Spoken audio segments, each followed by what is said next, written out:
don't need motivation, you need regulation. Thank you for being here again. I'm aware of just how much noise and information there is out there to compete for your attention. So the fact you're choosing to spend this time here with me really means a lot. And before we get into today's topic, just take a second to land if you can. Just feel the weight of your body against whatever is supporting you. You don't have to sit up straight or fix anything. You don't have to be good at this. And if you're lying down, just notice that you don't have to hold yourself up anymore. Allow yourself to become 5% heavier and let the surface beneath you do 100% of the work. Just notice that right now, in this moment, you're being held. Your body is doing the work of breathing and keeping you steady without you even having to think about it.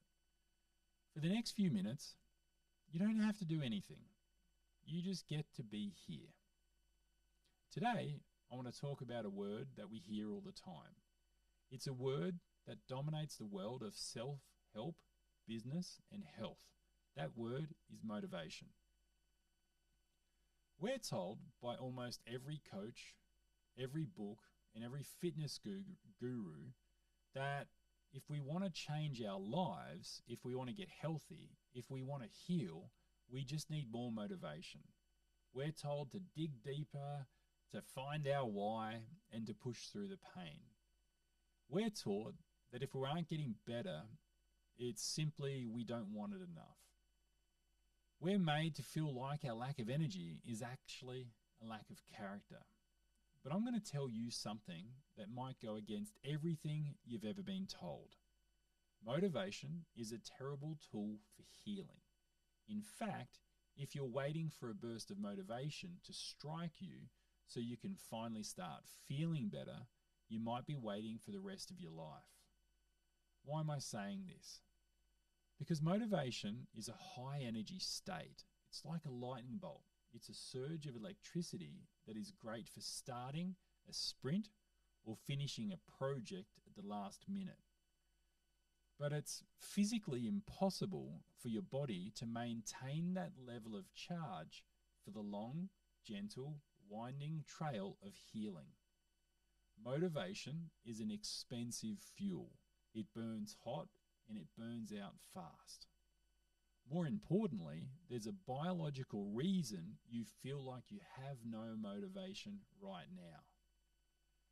When your nervous system is stuck in protection mode, when you're exhausted, when you're in chronic pain, or when you're totally burnt out, your brain actually shuts off the motivation center. You see, the part of your brain that handles motivation, planning, and long-term goals lives right at the front of your head, right in the forehead. We call this the prefrontal cortex. But when you're stressed or in pain, your body perceives a threat. It sends all the blood away from the thinking brain and pushes it into the alarm centers at the back of your head, the back brain. Your body is being smart. It's saying, we don't need the plan for next year, we just need to survive the next 10 seconds. You can't motivate a body that thinks it's fighting for its life. You can't motivate a security guard who's been awake for 3 days straight. What that guard needs isn't a motivational speech. He needs a break. He needs to know it's safe to close his eyes and that someone else has the watch. What you need isn't motivation, you need regulation. In my book, Healing is Easy, we look at the difference between force and flow.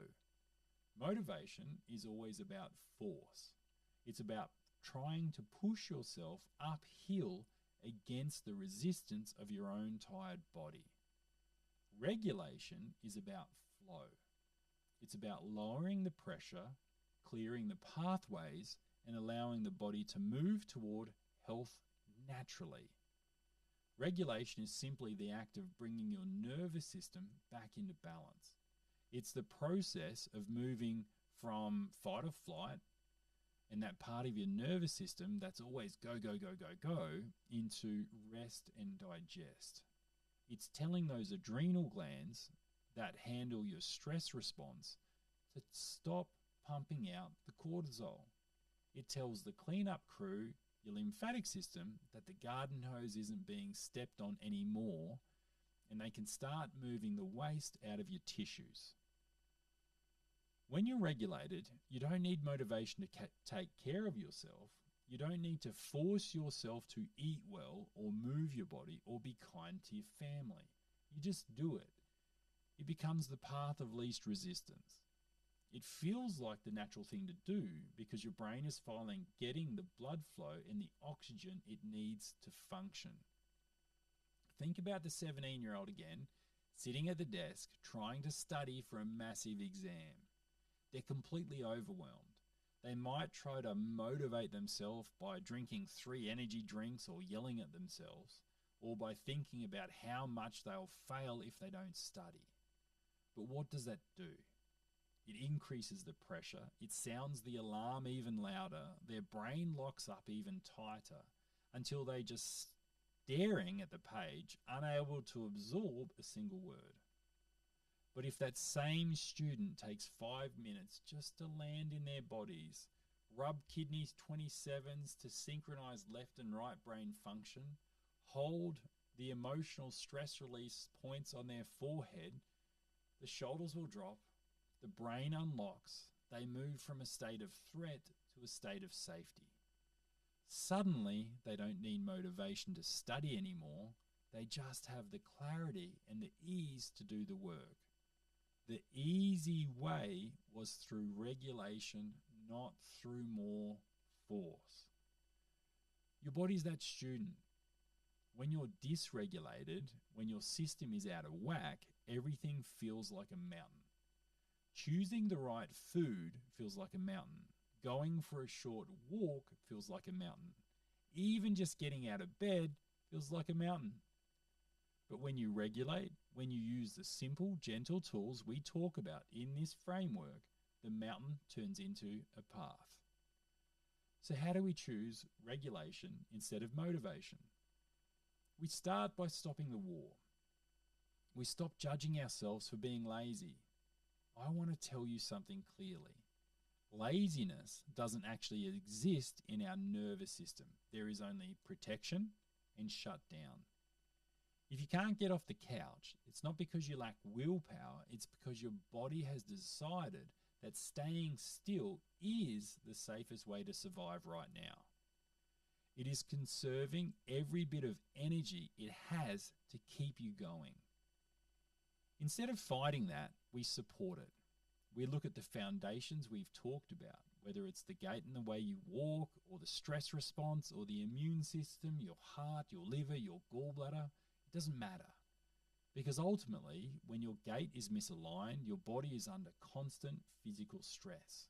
Your brain is getting a message with every single step that the world is off balance.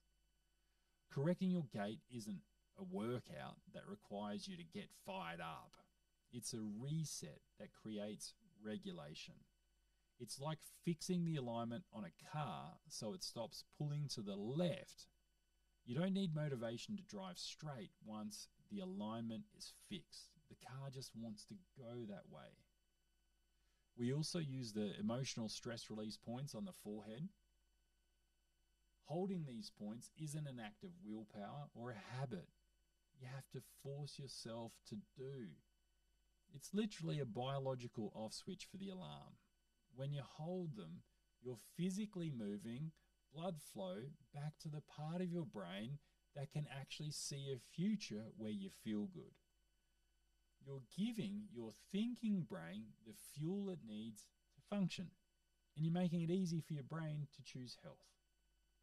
One of the big things we focus on in our school sanctuary is spaced repetition. Most people think they need to do a big healing session for an hour every day.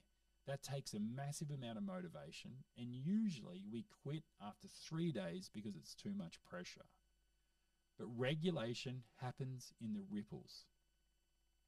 In the 30 seconds you spend rubbing certain points on your body while you're waiting for the kettle to boil, it's the 10 seconds you spend noticing your weight on a chair while you're stuck in traffic, it's one deep exhalation you take before you open a door. These tiny moments of regulation are far more powerful than one big burst of motivation. They teach your body that safety isn't a special event. Safety is a constant background frequency. You're building a new relationship with your biology, brick by brick, ripple by ripple. By the 13th of October 2026, when we reach our goal of over 1 million subscribers, I want people to stop asking, how do I get motivated? And start asking, how do I get regulated? Imagine the abundance we can create when we aren't wasting all that energy trying to push ourselves forward. When you're regulated, you have the energy to build your business, to travel the world, and to truly present for your children. You aren't trying to live a good life, you're just trying to live from a state of ease. You're setting up a legacy where your kids don't see a dad who's grinding and hustling until he breaks, but a dad who's regulated, present, and full of life. You're seeing a mum that just has enough energy to not just get through the day, but to love on her family so the family feels nurtured. That is the true meaning of healing is easy. In the school community, we practice these easy steps together. We learn how to look at the alarm points, those spots on the body that tell us when an organ like the liver or the heart is under stress. We learn that if our digestion is off or our energy is low, it's not because we're failing, it's because our system is dysregulated. When we rub the points to support the gut or the adrenals, the willpower to take care of ourselves just shows up on its own. I've seen people who've been completely stuck for 10 years suddenly start moving forwards. They start businesses, they mend relationships, they reclaim their health. And it wasn't because they found a new motivational coach to yell at them. It was because they finally gave their nervous system what it actually wanted, a break from the pressure. So for tonight, I want to give you a regulation over motivation challenge. I don't want you to promise to do anything big. I don't want you to try harder tomorrow. That's just the oak tree being rigid. Instead, I just want you to pick one regulation ripple. Maybe it's just rubbing those points below your collarbones for 30 seconds. Maybe it's just noticing your breath without trying to change it. Maybe it's just saying that one sentence, nothing is wrong with me. Don't do it because you're motivated to fix yourself. Do it because you're willing to support yourself. Do it as a way of telling your body, I'm on your team. When you do these small things, you're signaling to your adrenals that they can take a back seat. You are letting the security guard know the house is safe. And in that safety, the repair work begins. You're moving away from the shame of not doing enough and into the power of being enough exactly as you are. In our next video, we're going to talk about a common hurdle, why your system might not trust you just yet, and how to stay consistent when your body feels restless. Thank you for being here. Thank you for being a part of this movement. Every time you choose regulation over force, you're changing your biology and the way your body works. And literally, when you change your biology, you change the world. I'm Darren Manser. This is Healing is Easy. I look forward to seeing you in the next video.